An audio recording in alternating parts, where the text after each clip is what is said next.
You're listening to Southern Miss Radio. It's time for News You Need.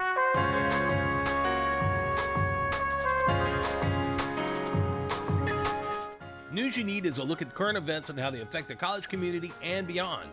And now here's the host of News You Need, Dr. Ed Simpson. Hi, and welcome everybody to another exciting semester of News You Need. This is the show where we talk about what's news. We'll go into a little bit about that later, about why we're here, why this is also very exciting. So we do have a great set of guests today, and this semester we're also doing something a little bit different. Dr. Hale will be with us most days, I assume. That's the plan. That's the goal. That's the plan. So first of all, why are we here? Well, this is News You Need. News You Need. This is the show where we talk about the headlines with the best people in the whole world, which is our USM students.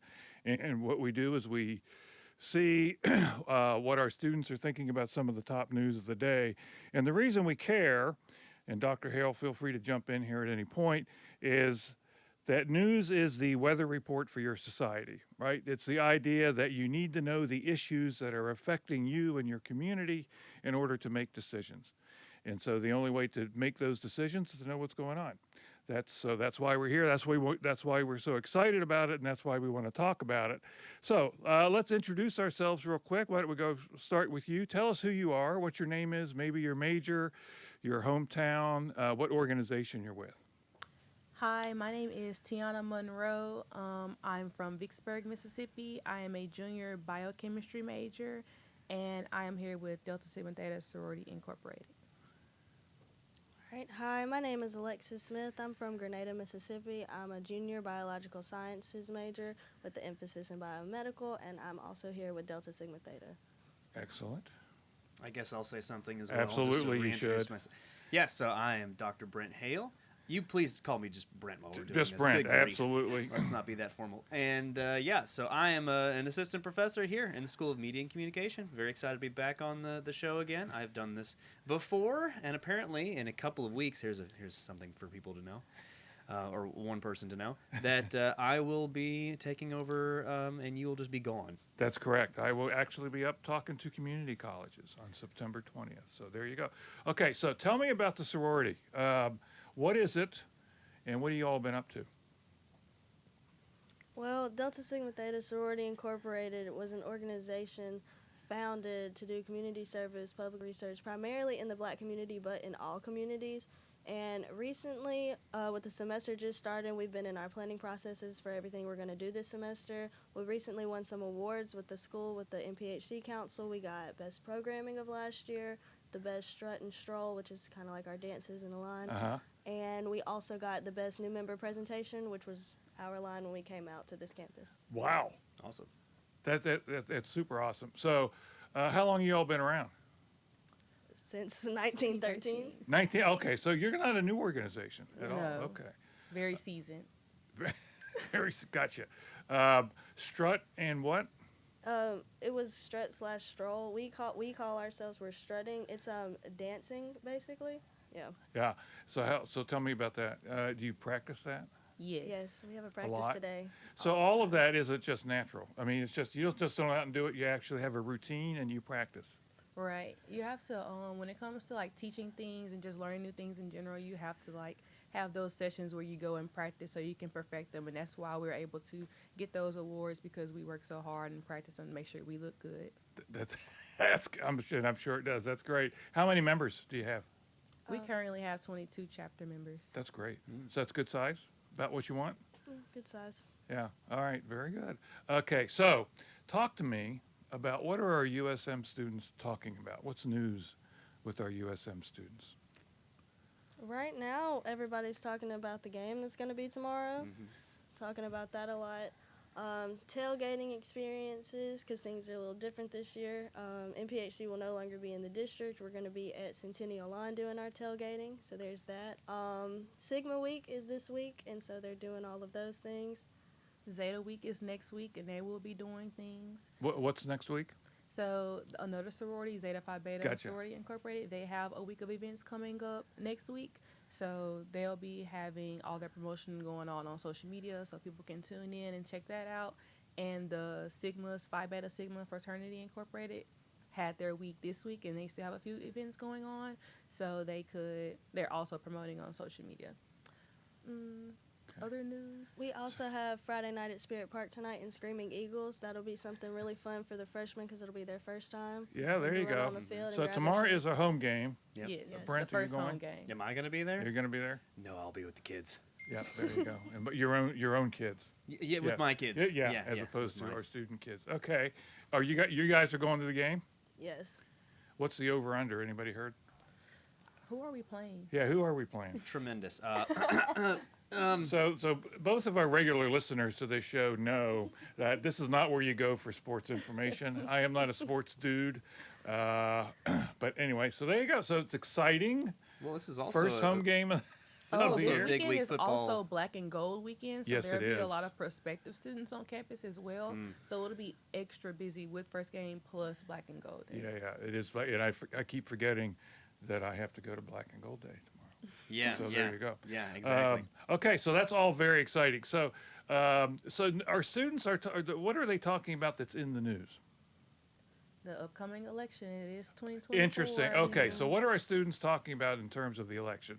What's getting them fired up?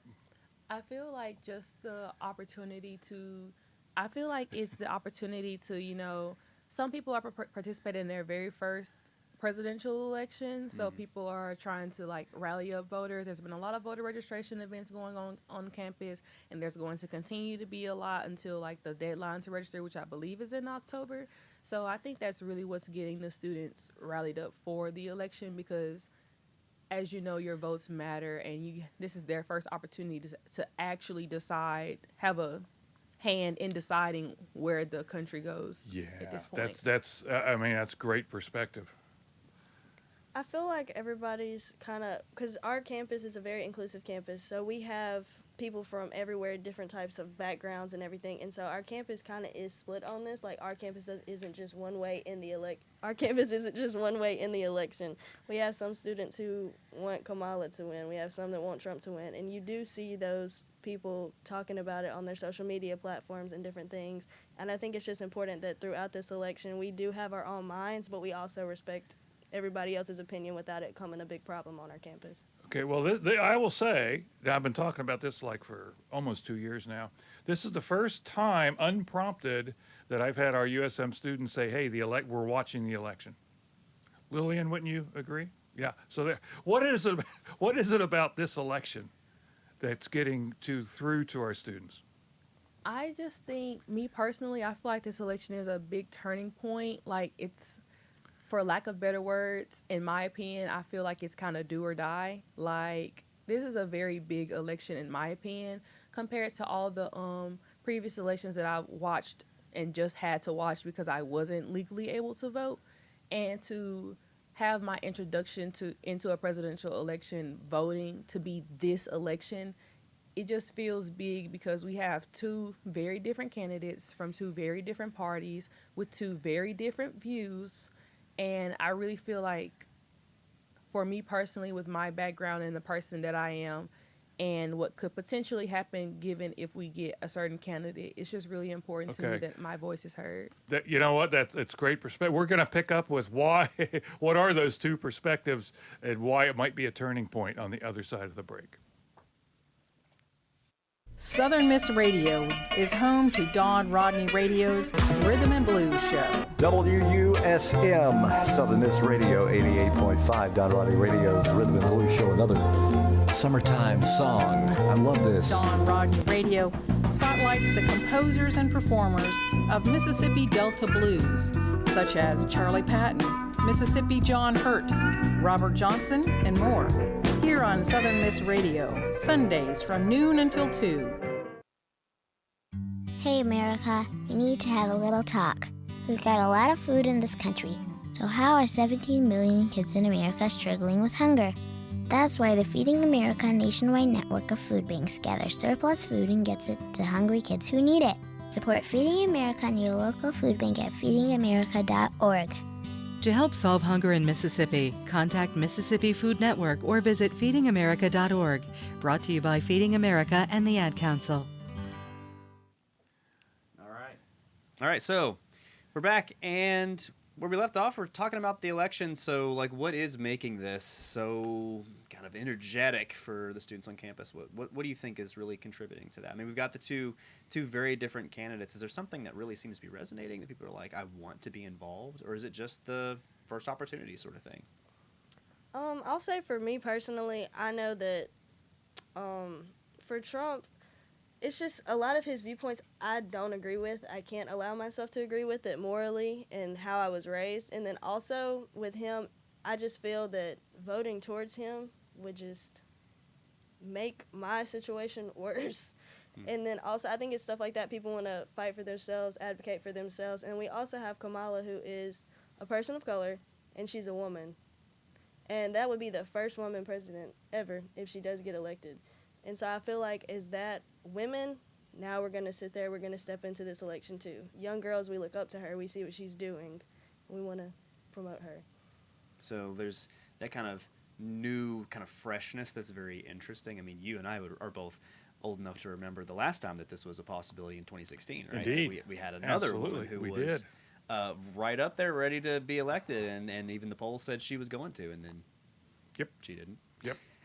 So it's interesting. Yeah. I also feel like it's very important that for me personally, right now, the current president is older, and then his previous candidate, his previous competitor is also older, and for Kamala to step up as a new fresh face, actually like younger, she's not considered geriatric. I think it would be really important that we shoe in somebody who's more connected with today's generation than the previous presidential candidates have been. Yeah, I find it fascinating you're not using the word Trump. Yeah, you're allowed to say Trump, right? So Trump is 78. Mm-hmm. Is that a factor? Yeah, I feel like once you get to a certain age, you kind of get, I don't want to say out of touch, but you get out of touch with what's going on in the real world. And everybody was sitting there saying, like, whenever it was Biden against Trump, everybody was saying how old Biden was, when I'm pretty sure they're only like 3 years apart. I think we're forgetting that he might not have the appearance of somebody that's older. He's old. Like, he doesn't see everything that we go through on a daily basis. And then also his stature, he doesn't see what I'm going through as a college student here. And then also with Kamala, she is a part of a D9 organization just like we are. That is correct. She's an AKA. And with us having that as a council, as the D9 NPHC, we're going to promote our people. We're going to uplift them and help them. And so I know that across at least Delta, at all of our conferences, they talked about the political impact that we're going to have in pushing forward her agenda. So I'm pretty sure that's going to be across everyone too. That's fascinating to hear. And first time I've heard it, actually, here at USM. We're not known for our political activism here. No. So what are you all doing to actually support Kamala? So we just, as NPHC as a council, we just had a voters registration table to get people our age to get registered to vote, because, we can say all day, we would like you to vote for this person, but at the end of the day, if you're not registered to vote, you can't vote for anyone. So we did that, and then also Delta Sigma Theta is going to do a collaboration with Kappa Alpha Psi Fraternity Incorporated on the 23rd, I think, September, something like that. But it's sometime in September, and it's going to be a big political rally, basically giving out information about the candidates, and just, it'll be giving out information about the candidates. It'll still be an opportunity to register to vote then, and then also telling ways on how you can spread information about each way. Right, because technically we can't take a standpoint with my letters on telling you this is who you should vote for, because that's not within our realm to do.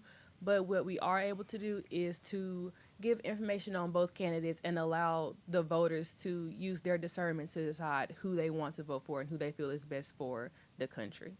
So I'm curious, when you're kind of out here trying to get people registered to vote, what sort of reaction are you getting from people? Because when I think of, like, say it's midterms, we're going to vote, 2 years ago, it's like pulling teeth to get people to come and register to actually do this vote. Are people excited when they are, like, seeing you all doing this, or are they kind of, you have to pull them in? How are they reacting? I will say that I've seen two different sides of it. I've had the people who look at me and they're like, I'm not registered to vote. I'm not going to register to vote. And I just say, all right, have a nice day. I do explain to them what the importance of everyone's vote is, but that's the most you can do on that end. But we also have people that see us doing that, and they're so grateful that we're getting people, younger people, to register to vote. Now, for pulling them in, it's more of like a tabling scenario. So, like in the Thad Cochran Center, we'll stand out right there, and as people are walking by, we'll be like, hey, are you registered to vote? Yeah, and I agree with her. I have had people say that they particularly don't want to register because they don't want to have to do jury duty. And I personally... That's interesting, I yeah. heard them say that. I personally feel like this is so much bigger than that. Like, this is a big... People... Okay, so the Civil Rights Movement, that was literally to give people who look like us the opportunity to vote and have their votes heard and counted. And I just feel like to put jury duty as Even in comparison, as an inconvenience, just because like It's over, ridiculous. Yeah, right? it's like It's just over absolutely getting your ridiculous, voice heard. right? Like, I think that's so crazy. You have the barrier or the burden of civic responsibility in this country is two things. You got to vote, and occasionally you might have to serve on a jury. Yeah. That's it. Just do it. It's ridiculous. Anyway, totally agree. That's interesting. I've actually never heard that they don't. I'd be interested in the percentage of our students who even know that registering to vote is what puts you in line for jury duty. Yeah, that's the first that I'd heard. That's that first also. I heard. Yeah, that's just fascinating to me. That must be You'd be some sort of new surprised. thing. New that everyone thing. knows Yeah. about. Well, Like, oh, if somebody's you don't want got to. some research, so we got to applaud that. Yeah, okay. Yeah, got to applaud that. What issues are hitting with our students? Parking on campus. Oh, though, there you go. Oh, so you're That's switching that's it. another I one was there, I was too. I was still on the president, but okay. So Still on the parking. president, if you wanted to go there, something that's hitting with our students is, I know for the women's community, we're worried about our reproductive rights. Yeah, there you go. Okay, that's where I thought you would head. Yeah. So what do you mean by you're worried about your reproductive rights? I mean, I feel like, as we know, Roe v. Wade was recently overturned because we have a very biased Supreme Court right now, for lack of better words. So a lot of important things that were passed in the past are now in the way of being overturned. And Roe v. Wade was one of those important things, which gives women the ability to, have access to abortion and just have that choice to do, what they want to do with their body. And it's kind of confusing and just really frustrating to see that we're coming to a time in 2024 where women who are individual human beings still don't have the ability to make their own cognitive decisions about whether or not they can go terminate a pregnancy or not. It's very invasive that people are having their periods tracked. Some people use period tracking apps, and that those apps can be used to criminalize you if you get, your ovulation time, if it's around that time and you get pregnant and they track it and then they see that you terminated the pregnancy.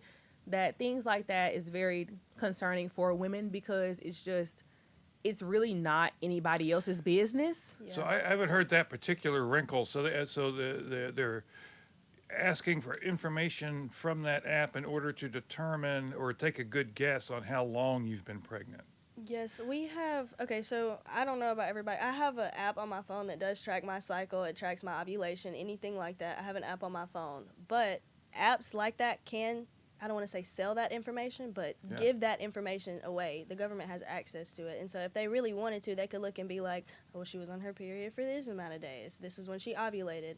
Oh, that she had, if you could log in there your sexual activity as well, and if they see that somebody had unprotected sex during a day of ovulation, then they got pregnant, they can do all of that. Well, and that data is 100% being sold also. Like Yeah. that's where It's it is. 100%. It's 100%. Well, it's definitely being sold. I'm not sure Joe Biden is sitting up there in the White House looking at what's going on here, but Probably not yeah, but that's just fascinating, and it does not surprise me that reproductive rights would be a very high issue for our USM students. Also, the war in Palestine. Okay, those were the two things I would say that our young people seem to care about. So actually, what we're going to do is we're going to take yet another break. We're going to pay a few bills around here, and we'll pick up with. Apparently, we're not taking a break, so okay, so that's all right. We'll continue here for a little bit. So, the Palestine, obviously, the war in Gaza. So, how do our students feel about that? I know that we do have an organization on campus that recently came together. It's USM Students for Palestine. They have an Instagram account. They've been really active. I know this previous semester they had a gathering at Shoemaker Square, and people came out to that. They had posters. They're like just promoting ending the war in that area, because it feels like it's not really something that we are all agreeing with, especially since because this is the one partisan thing that both parties can say, oh, we're going to support Israel. And now it's very concerning, because when the majority of the country is like, what is the purpose of this? Why are we doing this? It's also concerning to see that when you have people that argue about the things that you would think we don't need to argue about, come together about one thing, and it's a war. It's very hate. Yes, like actually. I feel like as a student body, it's also not even just as a student body, as a citizen here, I think it's just very concerning, because we're putting our resources into these places, we're putting our things into these places, and we have people here that we haven't even thought about or taken care of. We have people that are struggling here, but we want to feed a war.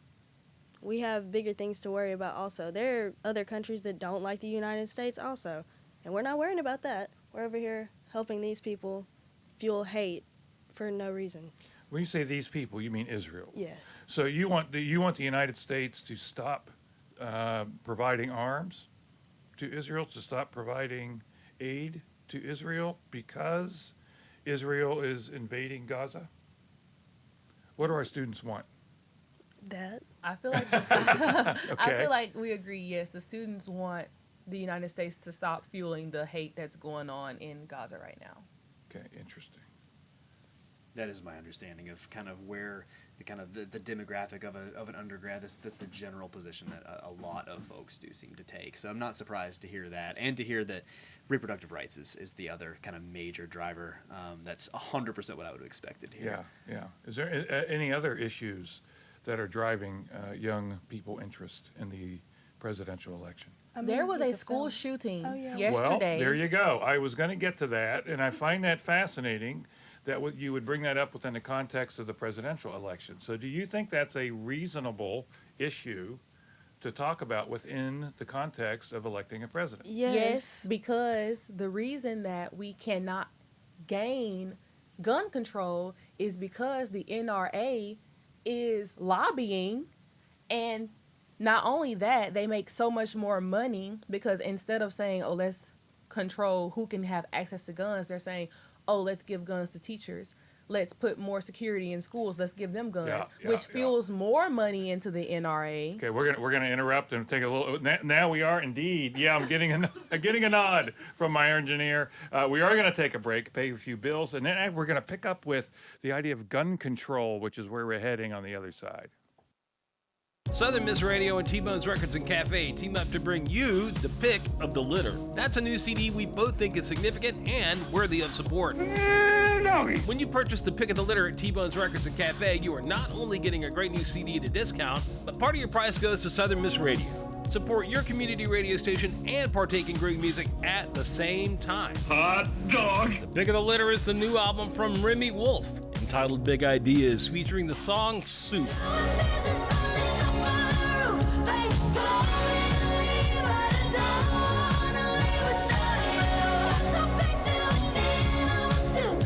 Southern Miss Radio, T-Bone's Records and Cafe pick of the litter. Great music at a discount to help Southern Miss Radio. Calling all families. Calling all children. And kids of all ages. Are you looking for a variety of music the whole family can listen to? Yeah! Then look no further. We have traditional songs, international tunes, and fresh new beats. Join us every Saturday morning from 9 to 10 a.m. Right here on Southern Miss Radio for the Hickory Dickory Dock Show. Catch you Saturday. Catch you then. Okay, we are back. So we have some very passionate thoughts, I believe, coming up on gun control. So this is, so what we're talking about is there was a school shooting 2 days or so ago in Georgia. 2 young people died, 2 teachers died at the hands of a 14-year-old wielding an AR-15, an assault rifle. So it's not a pistol, it's not a hand, I mean, it's not a rifle for shooting deer, is a automatic assault weapon. And you're saying, you're looking me in the eye, and you're saying that this is indeed a presidential election. Why? This is a problem because the NRA has lobbyists within, I'm pretty sure it's within the Republicans. The Republicans are big promoters of the NRA. They're supporters of the NRA. And of course, the NRA are supporters of Republicans because they give them money. Money makes the world go round. So as the NRA fuels so much money into, you know, making sure Americans have access to guns, and not to mention the Second Amendment, we'll just leave that there, though. I don't think I have to go in on that. You can't see this. Both of you listening, we'd had a major eye roll here on the Second Amendment. That was pretty good. Go ahead. Because it just really feels like, why are we putting money over the lives of our citizens? Why does it matter how much money this organization makes? Like, capitalism is really what is going to be the downfall of this country, in my opinion, because as they continue to put these products over the lives of the actual citizens who make this country the country it is, it's just, it doesn't, yeah. I also feel like it's a part of the presidential election because within each party, they all have their different opinions on gun control, gun violence, different things like that. But particularly, a big part of the Republicans, I know the first time that Trump got elected, the big part of why he got elected was because he said, I want everybody to have a gun, basically. And everybody came from the woods and voted. And that's why, like, we had a record number of people who voted in that election, and it was for that. That is a big part of our presidential election also. I think that people are too worried about, oh, well, I don't want them taking my guns or this, that, the third. That's not what anybody's saying. It's just gun control so that we don't have children or people who have mental illnesses, not every mental, but like ones that could cause them to go and do all these things with guns, with weapons, giving them what they need to go harm people. And yeah, because there's only so many thoughts and prayers you can give to the families of students who died, teachers who have died, and at some point there has to be some type of action taken because actions speak louder than words. And right now the actions that are happening are people are dying at the hands of guns. So what action are we going to take to prevent that from happening? Yeah, so it's interesting. So J.D. Vance did give an interview yesterday where he was asked directly about school shootings. J.D. Vance is Trump's running mate, Republican. And he said, well, school shootings are unfortunate, but what are you going to do? Take away the guns. He said that Yes. on national television? Yes. So, I mean, and it does seem that is where a lot of the conversation is going, is that, well, it's like a tornado. You know they're coming, you know it's going to happen. It's not like a tornado. Like a tornado is a natural disaster. A school shooting is something someone takes time to plan. They have to get the resources to do it, which is the gun. They picked the school. Wasn't he a freshman in high school? He was, yes, 14 years old. It was the first day of school. Like he didn't even have time to really. But I don't think it's like a tornado, though. Yeah. I'm gonna leave it. Well, there's a whole lot against. So, Brent, you got any closing thoughts real quick? Man, I don't know that I have anything that could wrap that up nicely, so here we are. All right. I suspect that we will revisit these issues repeatedly, actually, this semester. So this has been a production of Southern Miss Student Media. Our producer is Lillian Scott. Thank you, Lillian, for keeping us between the ditches. Our videographer is Blake Lawrence. Thank you, Blake. Our engineer is Triderica Winters. And we will be back next week.